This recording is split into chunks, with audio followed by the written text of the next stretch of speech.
Hi, I'm Ian Benz, and I'm an applications engineer here at Maxim. And today we're going to be taking a look at the MaxRefDes 143, Maxim's newest reference design for industrial Internet of Things applications.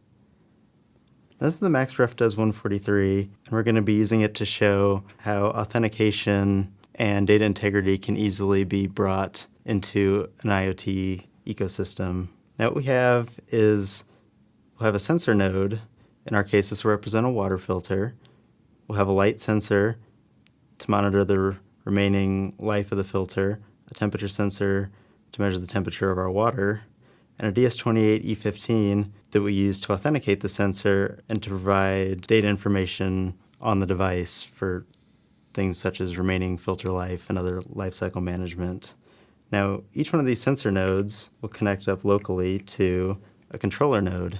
These controller nodes are Wi-Fi enabled, and they can in turn connect to a web server, one centralized web server that can manage everything in the ecosystem.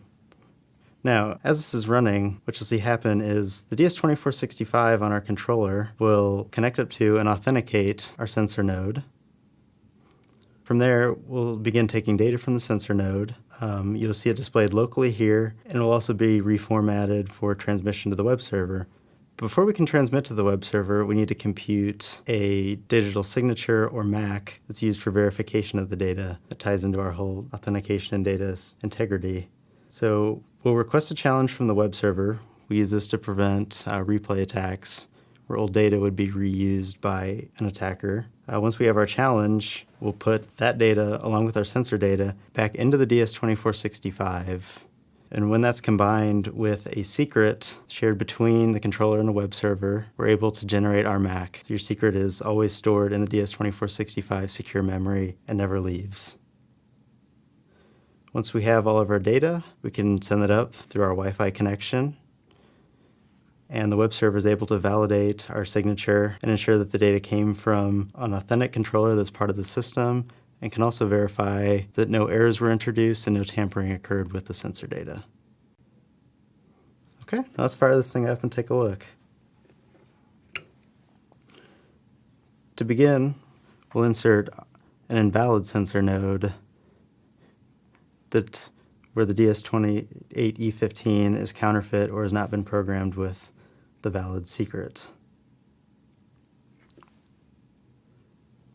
As you can see, it's displayed locally that the sensor node is not authentic, and our controller simply sends a message to the web server that indicates that an invalid sensor was detected. From there, it returns back, prompting us to insert another sensor node. So now we'll try again with a valid Maxim sensor node. We'll insert that, press provision, and you can see that our valid data is displayed here and on the web server. You can shade this light sensor to change the sensor data, and you can see those changes reflected with a filter life of 61% here.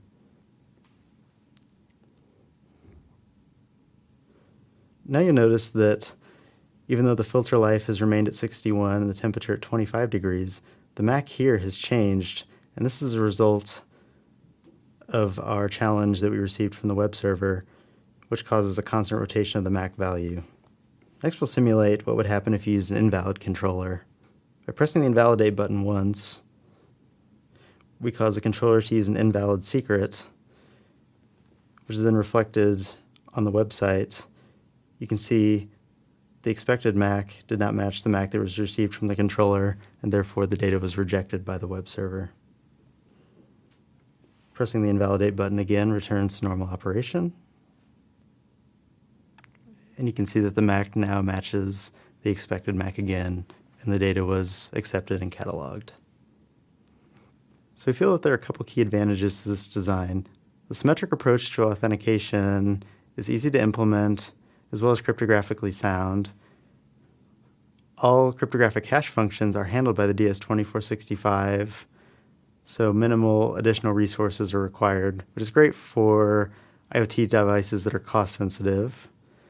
Additionally, the DS2465 provides secure key storage for the secrets that are used in the authentication scheme.